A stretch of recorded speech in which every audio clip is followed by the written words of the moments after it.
Dans cet échange, empreint d'une gravité solennelle, il proclama que « l'équilibre entre la France et la Russie est essentiel à la stabilité de l'Europe ».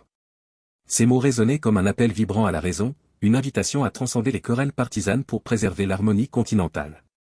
Avec une émotion contenue, Pierre de Gaulle pointa du doigt les manigances américaines et les intrigues ourdies par l'OTAN. La crise ukrainienne, selon lui, n'était qu'un prétexte, une arme brandie pour déstabiliser l'Europe. Il cita Angela Merkel, cette figure politique éminente, qui avait récemment confessé n'avoir jamais eu l'intention d'appliquer les accords de Minsk, pourtant censés garantir la sécurité des habitants du Donbass. D'un ton accusateur, il évoqua les Américains, ces marchands d'influence qui tiraient les profits de la tragédie ukrainienne en vendant leur gaz à des prix exorbitants, bien au-delà de ce qu'ils facturaient à leur propre pays. Ursula von der Leyen, ministre de la Défense allemande à l'époque, ne fut pas épargnée. Et puis vint le tour de Macron. Le président français, loin d'incarner le charisme politique dont le pays avait besoin, ne défendait pas les valeurs patriotiques chères à Poutine. Le lever du drapeau, la religion, les traditions, la famille, énuméra Pierre de Gaulle comme autant de repères sacrés qu'il aurait souhaité voir incarnés par le chef de l'État. Écoutons plutôt. Les relations ancestrales entre la France et la Russie, ce sont des relations anciennes. Le général de Gaulle disait que la France et la Russie sont toutes les deux filles de l'Europe. Il y a énormément de choses qui nous lient, des liens historiques, des liens culturels, des liens philosophiques, des liens d'union des cultures. Et nous avons également des liens, des liens très très forts qui unissent la France et la Russie, de par le sang que nos combattants ont versé contre l'envahisseur commun. Donc évidemment, je crois à la continuité de cette relation entre la France et la Russie. Il y a une relation particulière qui unit nos deux pays. Et je suis toujours frappé, lorsque je vais chez vous, de voir avec quelle bienveillance et admiration on considère la France, le prestige qu'a la France auprès des Russes, et que vous ne nous en voulez absolument pas des guerres napoléoniennes, ni même de la victoire de Sébastopol sous Napoléon III. Donc je crois absolument à la continuité de ces relations. Elles sont logiques, elles sont nécessaires. C'est même un impératif catégorique de la géographie et aussi de l'équilibre et la prospérité dans le monde. Et je la défendrai, puisque je crois sincèrement en cette importance de l'amitié franco-russe et en ce qui relie à nos deux pays. Vous avez évoqué, lors de votre échange avec le président russe, la participation potentielle de la France aux BRICS. En quoi cette alliance économique pourrait être attirante pour la France? Je crois que ça permettrait à la France d'avoir une alternative par rapport à une tutelle, évidemment, de l'OTAN et une tutelle des marchés financiers anglo-saxons, et également une alternative par rapport à une Europe qui est en fait une sorte de machine, je dirais, politique et administrative, et qui ne respecte pas ni l'intérêt des pays européens, ni l'intérêt des nations, et qui vise au contraire à dissoudre les nations et leur identité dans un espace de fonctionnement plus ou moins comment dire, organisé, plus ou moins édulcoré, une sorte de technocratie qui de toute façon n'est pas efficace. Donc je crois que la France, en tant que grande puissance, parce que la France est une grande puissance, contrairement à ce que les anglo-saxons veulent nous faire croire, une grande puissance évidemment nucléaire, aussi bien stratégique que civile, mais une grande puissance maritime, et une grande puissance par son héritage culturel, son capital, je dirais historique, et je pense que ce serait une alternative, et la France pourrait tout à fait jouer un rôle important dans cet espace de grands projets que constituent les BRICS, tout en étant évidemment membre à part de l'Union européenne, et que ce serait une grande opportunité pour notre pays. Ça lui permettrait de se distancier, de se distinguer, et d'avoir une voix différente qui était celle de la Grande France de Charles de Gaulle, indépendante et souveraine, qui avait véritablement un rôle d'arbitre et était reconnue comme arbitre international dans les grandes crises internationales et par tous les pays du monde. On va revenir à la question économique un peu plus tard. J'aimerais bien parler aussi des relations Russie, les États-Unis, l'Europe. Zbigniew Brzezinski, que vous connaissez bien, le grand stratège américain et conseiller auprès des plusieurs présidents américains, considérait que pour rester la première puissance mondiale, il faut absolument exercer leur domination sur l'Eurasie, qu'à l'époque échappait aux États-Unis. Libération de l'Ukraine, de l'influence russe, faisait partie de ce grand plan américain, d'ailleurs décrit dans Le Grand Échiquier, le livre de Brzezinski. Qu'est-ce que vous pensez de tout ça en 2023? Est-ce que ce stratagème a fonctionné, d'après vous ou pas?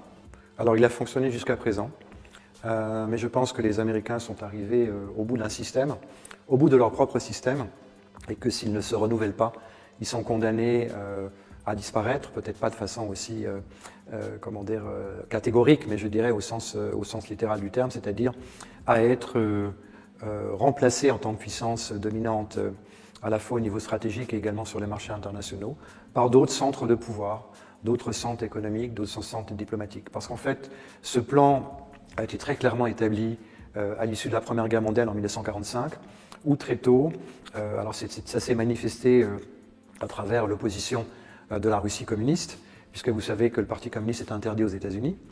Les partis nazis sont autorisés, mais pas les partis communistes. On pense à McCarthy, évidemment. Il y avait des plans très sérieux de diviser la Russie en trois si on arriverait à la vaincre, enfin l'URSS.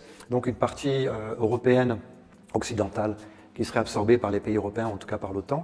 Une partie intermédiaire qui pourrait coexister plus ou moins en tant que Russie, et une partie orientale qui serait absorbée par des pays dont la Chine, dont des pays asiatiques dans lesquels les Américains auraient développé leurs propres intérêts. Je parlais récemment à une Philippine, je lui ai dit, mais qu'est-ce qui reste de votre pays? Qu'est-ce qui reste de votre culture? Il y a évidemment des bases aéronavales très importantes en Asie, il y en a notamment une en Philippines, mais il ne reste strictement rien de ce que vos ancêtres, vos arrière-grands-parents, vos grands-parents, vos parents ont fait de la culture et de l'identité de votre pays.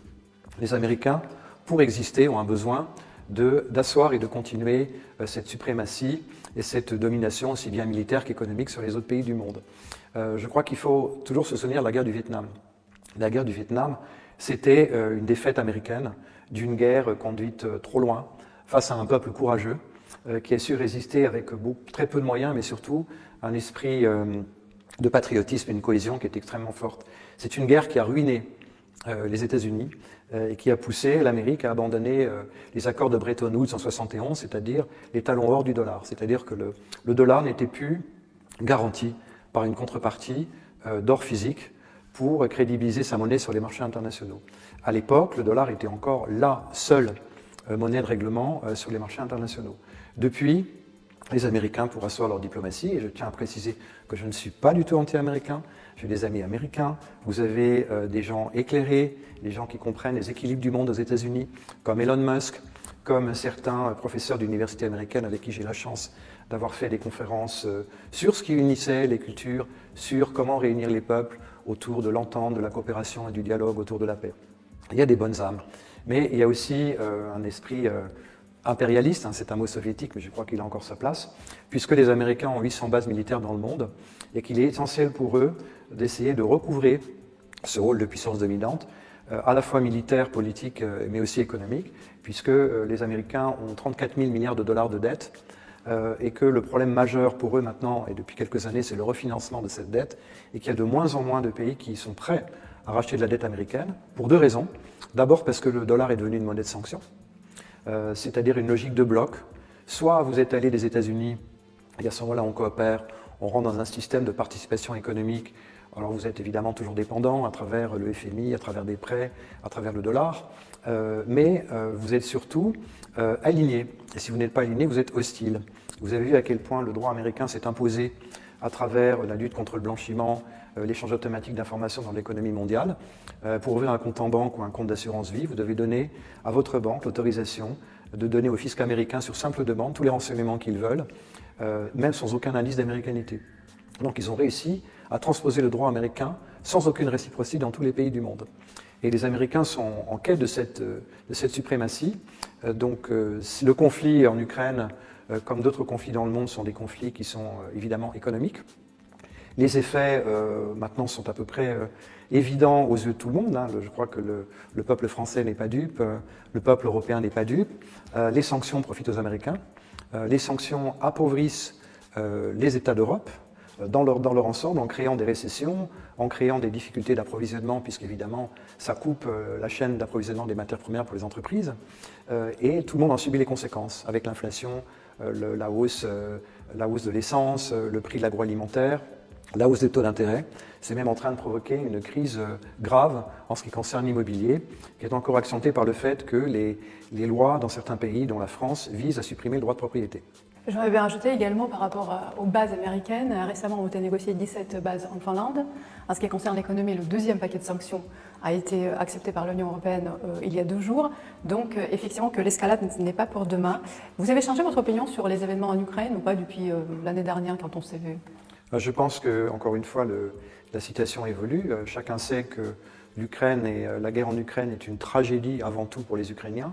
à qui on a promis un rôle considérable et un rôle dominant en tant que pays de l'OTAN, en tant que pays de l'Europe, un grand destin, et que malheureusement ce conflit a été utilisé donc à des fins anglo-saxonnes et pour provoquer une guerre de l'OTAN contre la Russie, parce qu'ils n'ont jamais accepté l'idée que la Russie déjà puisse se développer de façon indépendante et différente de leur modèle, et ensuite que la Russie, alliée à l'Europe et alliée à la France en particulier, pourrait être une puissance très importante, autonome, de par les ressources gigantesques en matières premières dont bénéficie la Russie, mais également la position géographique. Je vous rappelle que la Russie va jusqu'au Japon.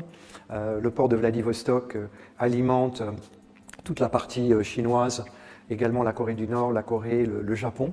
Un de vos officiels, dans une conférence qui se veut être le Davos russe, qui s'appelle Valdai, observait que le trafic des marchandises à travers la zone arctique était passé de 2 millions de tonnes il y a 10 ans à 80 millions de tonnes, avec des routes qui sont ouvertes toute l'année. Il y a donc un réservoir de matières premières considérable. La fonte des glaces révèle des nouvelles ressources, en gaz, en pétrole, en or, en diamants, en terres rares, et ça en fait une capacité économique gigantesque, une capacité géopolitique gigantesque pour les territoires de Russie, mais aussi un réservoir inépuisable de matières premières. Ça veut dire que la Russie peut parfaitement, elle n'en a pas la volonté, elle n'en a pas le souhait, elle n'en a pas le désir, peut parfaitement se passer de l'Europe, mais nous ne pouvons pas nous passer de la Russie. À travers un mécanisme de sanctions, 14 000 sanctions qui prouvent que tout cela a été longtemps préparé, puisque les sanctions, par leur complexité et leur profondeur, prouvent que c'est un travail de préparation sur de très longues années. Vous connaissez les causes du conflit, le coup d'État en 2014 provoqué par les Américains, la persécution, le bombardement des populations du Donbass, 18 000 tués, et les Européens, dont Angela Merkel et François Hollande, ont avoué qu'ils n'avaient aucune intention de garantir les accords de paix pour les populations du Donbass, que c'était juste un leurre pour laisser au peuple ukrainien, le peuple ukrainien, au pouvoir politique ukrainien. Je fais une grande différence, une grande distinction entre les deux, puisque je respecte les Ukrainiens. Ukrainiens et Russes sont frères, et encore une fois, les Ukrainiens subissent cette surenchère. C'est la continuation de la guerre pour leur plus grand malheur. Mais tout ça a été fait pour laisser au gouvernement de l'époque, le gouvernement Zelensky, le temps de s'armer.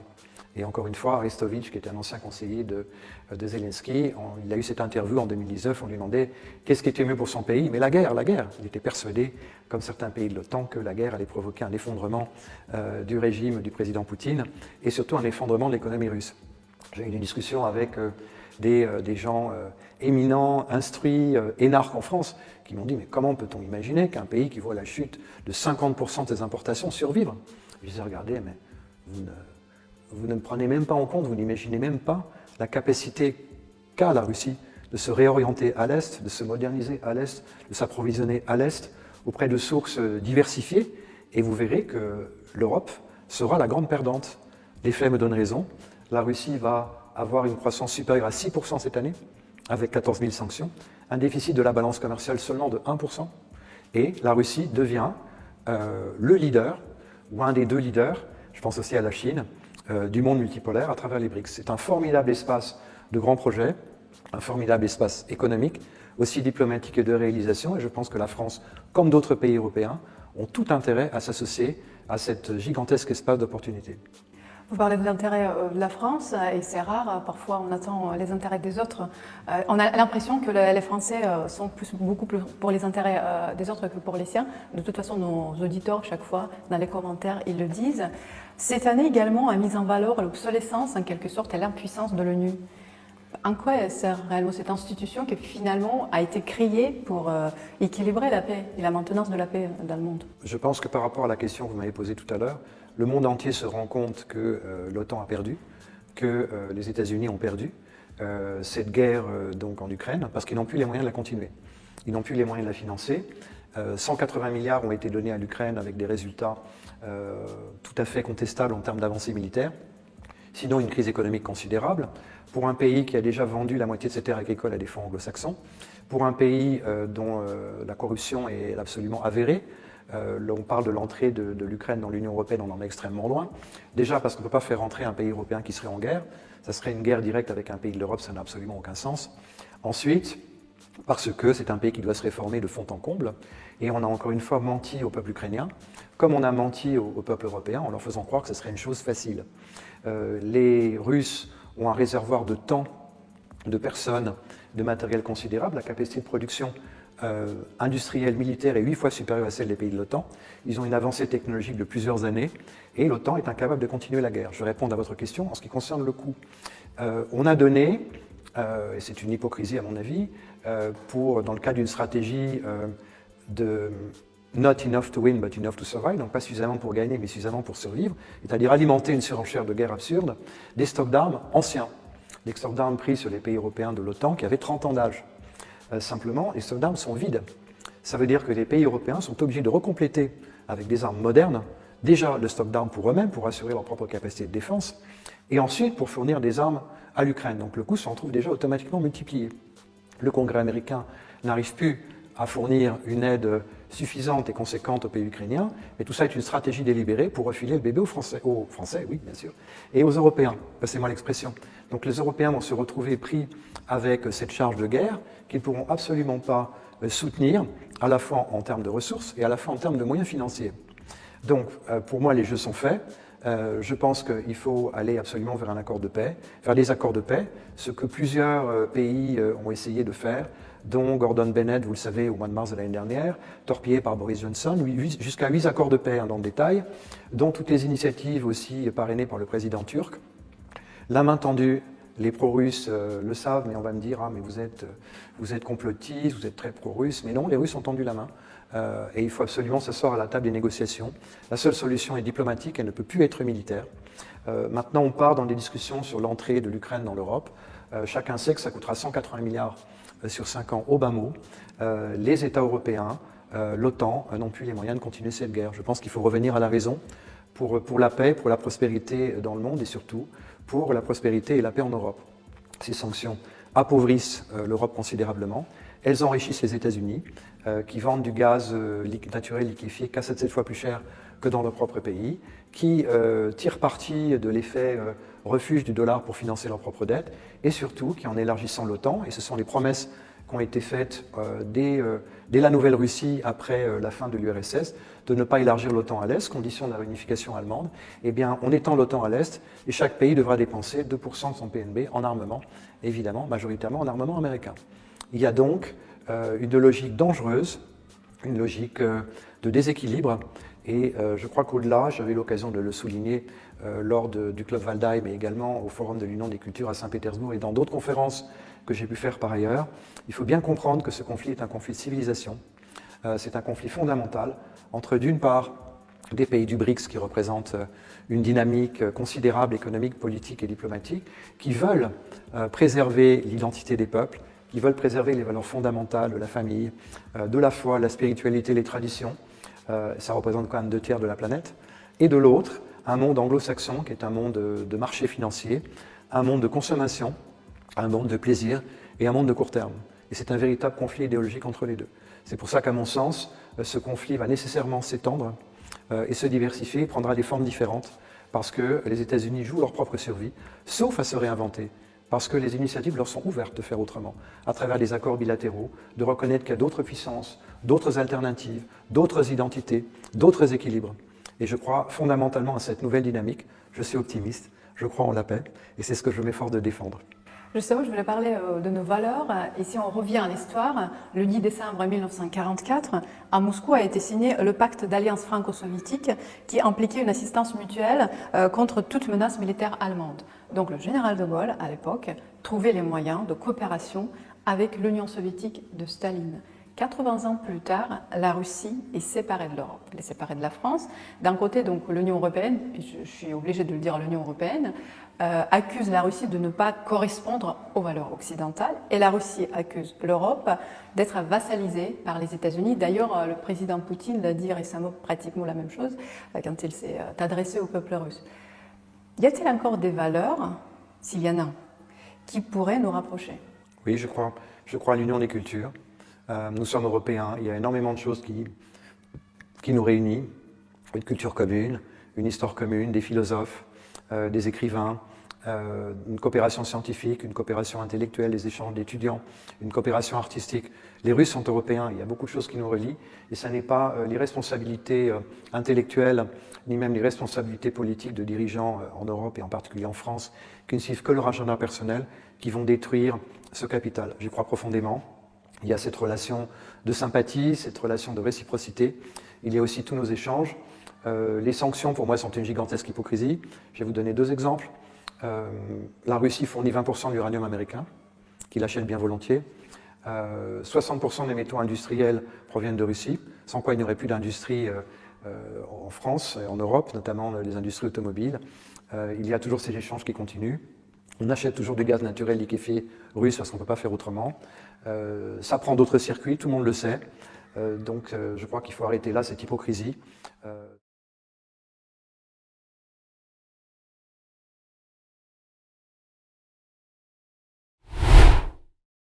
Pierre de Gaulle a décrit l'Ukraine comme l'un des pays les plus corrompus au monde, où les Ukrainiens sont manipulés par Washington, qui se berce de l'illusion d'une victoire imminente.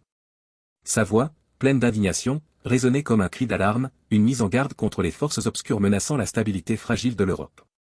Dans ses yeux, on pouvait peut-être percevoir l'espoir que ces paroles révéleraient la vérité, triomphant des mensonges et des manipulations. Mais selon lui, le grand perdant de cette guerre serait l'Europe, entraînée dans cette crise par la volonté des politiques. Ces mots, prononcés avec gravité, résonnaient comme un avertissement, une alerte pour tout le continent. Si certains aspects de cet entretien peuvent susciter des questions, il n'en demeure pas moins que nous devons nous poser cette question cruciale. Que ferait aujourd'hui le général de Gaulle? Le gaullisme, ce courant politique qui trouve des échos chez beaucoup, y compris Emmanuel Macron, nous invite à réfléchir. Nous ne pouvons ignorer cette interrogation. Et qui mieux que l'un des petits-fils de Gaulle peut se la poser? Dans le tumulte des conflits et des enjeux géopolitiques, gardons en mémoire les valeurs et les principes qui ont guidé le général. Peut-être que dans cette introspection, nous trouverons des réponses et des pistes pour l'avenir. Car l'histoire, comme un miroir, nous renvoie sans cesse à nos responsabilités présentes et futures. Nous arrivons maintenant à la fin de cette vidéo. Merci de l'avoir regardée. N'hésitez pas à laisser un pouce bleu et à partager vos avis dans les commentaires. À la prochaine pour une nouvelle vidéo.